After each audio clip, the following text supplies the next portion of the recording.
Senator King. Mr. Secretary, I'm somewhat puzzled. I grew up in Virginia where Robert E. Lee was revered. I think when I was a kid, his birthday was a school holiday. But as I grew older and learned more about American history, I learned that he fit the classic definition of a traitor. He took up arms against his country. He broke his oath as a member of the United States Army, which he took upon entering his career at West Point. Why are you going through these incredible gymnastics, finding current soldiers or other soldiers to rename? And you slipped a minute ago. You said we're returning these bases to their original names.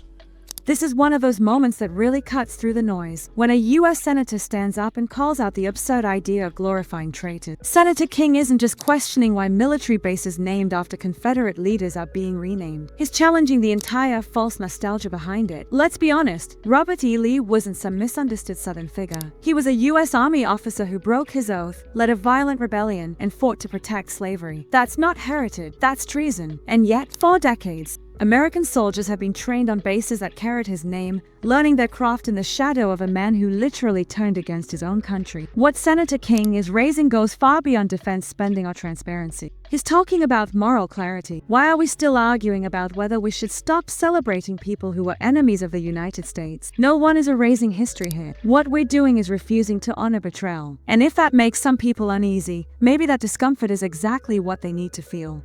Robert E. Lee, leading general of the Confederacy, Pickett, the other names.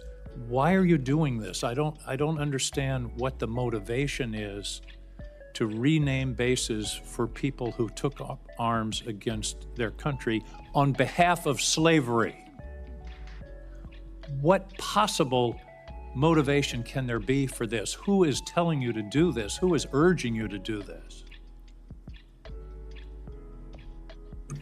Senator, the veterans and service members across the country who have deployed from Fort Bragg or Fort Benning or Fort Hood or Fort Pickett, there's a legacy, there's a connection to those bases and to those places, to what they trained for there, what they did for, and what they came home back to. That matters to them. Ask enough of them, as I do, all the time, before and later. And we recognize the service of those who were put into the replacement. No one's disputing that. I would never dispute that.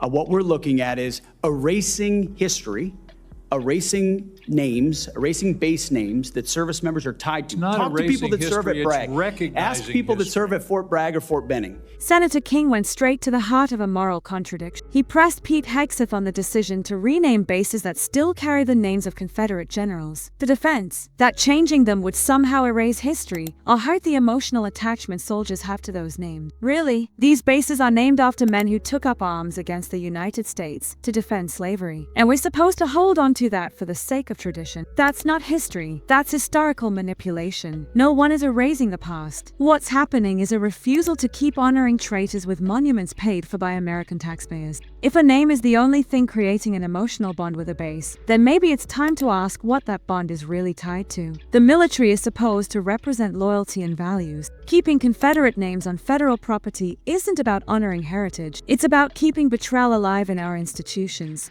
If they like the fact that the names have been returned, and to a man and to a woman, they will tell you, thank God we're back to Fort Bragg, and thank God we're back. And thankfully, because so many men and women in this country have served, there's a Benning and a Bragg and a Pickett and a Hood that has a Silver Star or a Medal of Honor that we could rename the base to because of the limits of what Congress allowed us to do. So this is something we've been proud to do, something that's important for the morale of the Army, and those communities appreciate that we've returned it back to what it was instead of trying to play this game of erasing names. We're not erasing history, Mr. Secretary. We're recognizing history and recognizing that mistakes have been made in this country. The greatest of all was the Civil War, where people took up arms against their country on behalf of the institution of slavery.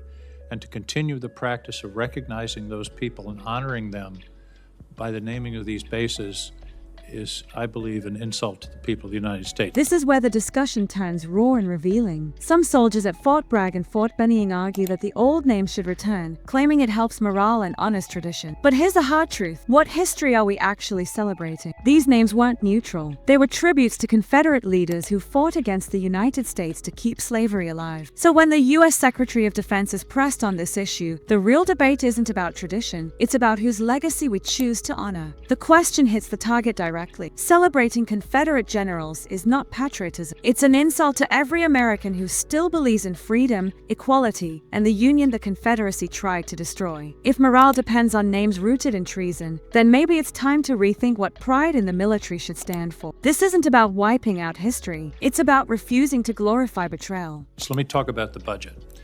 I don't understand why the budget is coming to us in two pieces. Why not give us an honest base budget instead of putting a piece of it in reconciliation? As I understand it, OMB is saying we're going to have a flat defense budget for the next 4 or 5 years. Are we planning reconciliation every year from now on? Why not give us an honest budget telling us what your priorities are, and then we can consider it. This committee always works in a bipartisan basis on a defense budget. We all want to see some increases in the defense budget, and yet you're giving us this this fake, here's a piece of the budget, here's another. You're cutting, in the base budget, you're cutting shipbuilding in half and saying, well, we're going to make it up in reconciliation. Are we going to have reconciliation every year, which basically, by the way, puts a significant part, 10 or 15% of the defense budget, in an wholly partisan decision-making process, whereas in the history of this committee, it's always been bipartisan. Why are we doing it this way?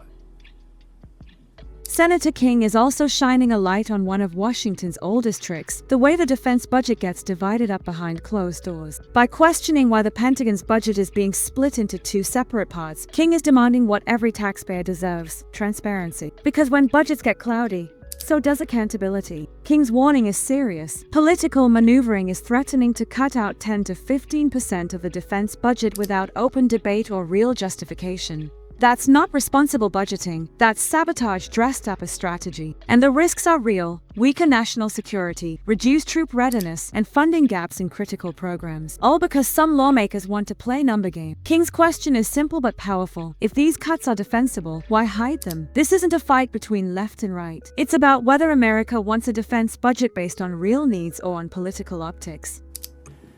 Senator, from our view, the budget number 961 meets the requirements and threats that we face. And that's not the number. The number is 892.6. You're adding reconciliation. That's my whole point. Why not give us a base budget of 961 or whatever the right number is, what you consider the right number, and then we can operate and make our decisions. Why do it in this bifurcated way that really is fooling the American people about what the defense budget is? We're not trying to fool anybody, sir. It's two bills, one budget. We're working with OMB, and we feel very comfortable with the number of $961 billion. Why don't you give us a straight-up budget for the Defense Department? That's my question.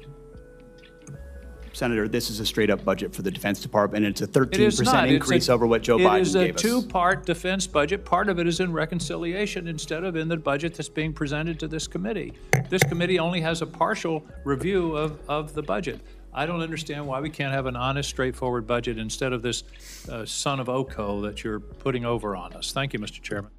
Senator King didn't stop there. He cut straight through the smoke screen and demanded something that feels radical in Washington: honesty. In questioning Pete Hegseth about the Defense Department split budget, King exposed a tactic Congress has used for years to play shell games with trillions of taxpayer dollars. Instead of one clear, transparent budget, we end up with a messy patchwork of numbers, packed with tricks that make the truth hard to see. By merging normal defense spending with reconciliation funding, leaders are able to sneak controversial cuts or increases through the system without real oversight. King's message couldn't be clearer. If we're going to fund the most powerful military in the world, we deserve a budget that's straightforward and accountable. This isn't only about balancing the books. It's about restoring integrity to the process. Because if the Pentagon's budget can't survive the light of day, maybe we need to ask what exactly we're defending. So what's your take? Share your thoughts below. And if you found this video helpful, don't forget to hit that subscribe button. The next one is going to be even more eye-opening.